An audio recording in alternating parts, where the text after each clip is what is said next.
जी इमरान खान साहब बाहर आ गए। 1 सितंबर तक उनकी ज़मानत मंजूर कर ली गई है और ये देखें बड़ी तादाद उनके हामियों की यहाँ पर मौजूद है। इमरान खान साहब यहाँ पे बाहर निकले हैं, उनकी ज़मानत मंजूर कर ली गई है। ये देखें धक्कम पेल जारी है यहाँ पे। इमरान खान साहब बाहर आ गए हैं, उनकी ज़मानत मंजूर कर ली गई है। ठीक है अली भाई आप अंदर आए, खान साहब क्या कहेंगे? अली भाई मुझे हाथ पकड़ा के रख अली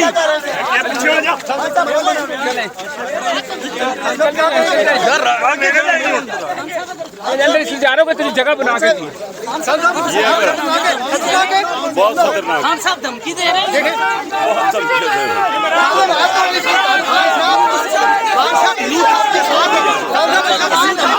आपके साथ खड़ी है, क्या कहेंगे? आपको बार बार दहशतगर्द बना के बुला लेते हैं, क्या करें? मैं खतरनाक हूँ। खान साहब न्यूट्रल्स को भी पैगाम देंगे। खान साहब मीडिया टैग नहीं कर रहे हैं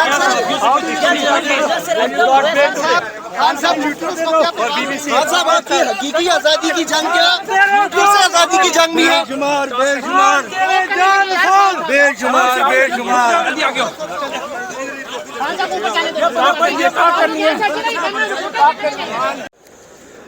बिस्मिल्लाहिर्रहमानिर्रहीम। अस्सलाम वालेकुम नाज़रीन, मैं हूं फ़याज़ महमूद और आप देख रहे हैं फ़याज़ महमूद यूट्यूब चैनल।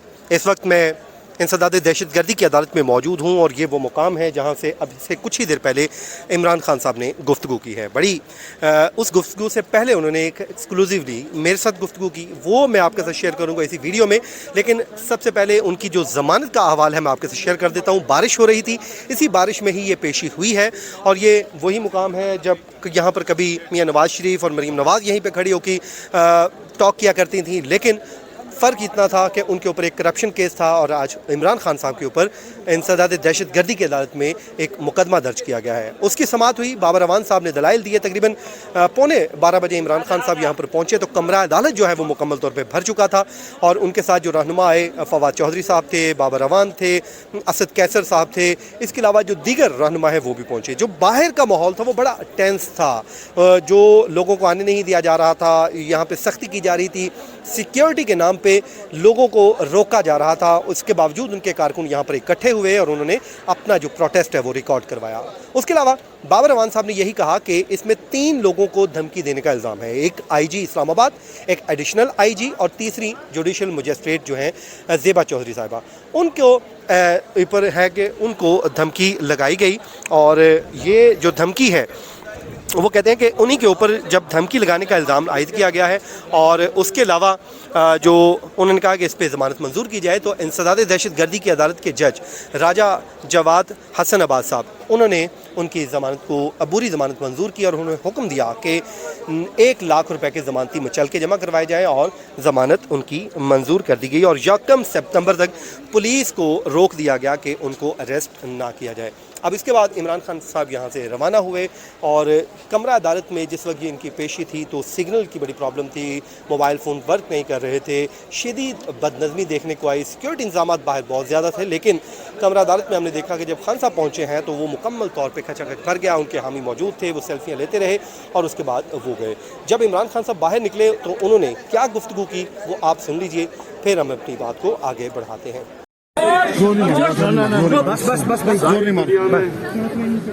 इस वक्त पाकिस्तान का मजाक उड़ा है। एक तशद्दुद होता है, सेक्सुअल अब्यूज होता है, शहबाज गिल का कंफर्म हो जाता है अदालत के अंदर कि उसके ऊपर तशद्दुद हुआ है। और मैं ये कहूँ कि मैं लीगल एक्शन लूंगा। जो पुलिस वाले जिम्मेदार थे, आईजी और डीआईजी, और दूसरी कि मैजिस्ट्रेट जिसने तशद्दुद होते हुए उसको वापस भेज दिया पुलिस के पास। अब इसके ऊपर अगर लीगल एक्शन मैं कह रहा हूँ लूंगा और उसके ऊपर मेरे ऊपर दहशतगर्दी का केस लग जाता है, आप खुद सोच रहे हैं कि दुनिया में ये कितना बड़ा मजाक उड़ा।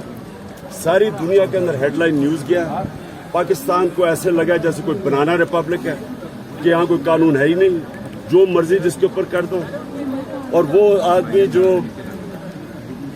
सबसे बड़ी पार्टी का हेड है उसको इसके ऊपर गिरफ्तार करने की कोशिश करें इस केस के ऊपर।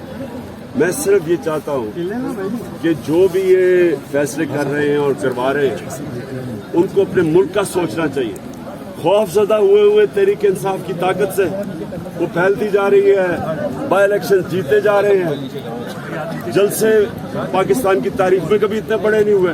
उस खौफ से ये टेक्निकल नॉकआउट करने के लिए, अपनी जात को बचाने के लिए ये मुल्क का मजाक उड़ रहा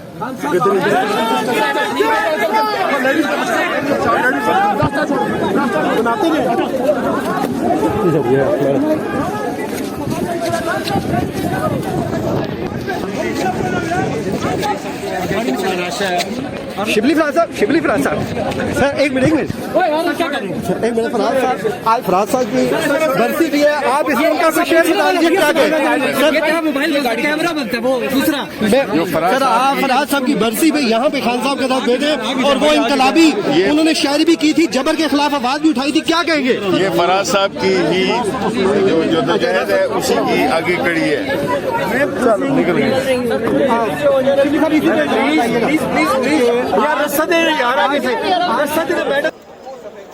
आपने सुना इमरान खान साहब ने क्या कहा, और उन्होंने कहा कि मैं बहुत ख़तरनाक हूँ।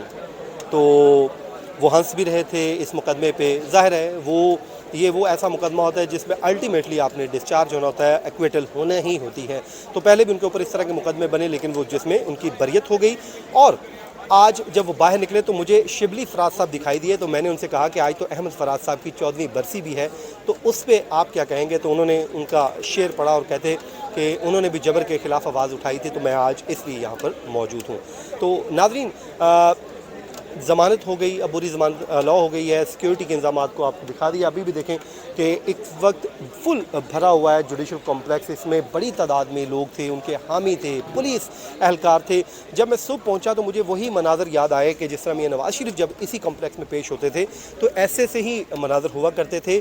और लेकिन बस फ़र्क इतना था कि वो इस हाथ में पेश होते थे और वो थी नैब कोर्ट, जहाँ पे करप्शन रेफरेंस उनके खिलाफ चल रहा था। और आज इमरान खान साहब इस हाथ में वाली अदालत में पेश हुए हैं, जहाँ पे उनके खिलाफ इंसदाद दहशतगर्दी के खिलाफ के दफ़ात के तहत मुकदमा दर्ज किया गया। नाज़रीन, ये था आज का हमारा वीलॉग। अपनी दुआओं में याद रखिए। मुझे दीजिए इजाज़त। अल्लाह निगहबान।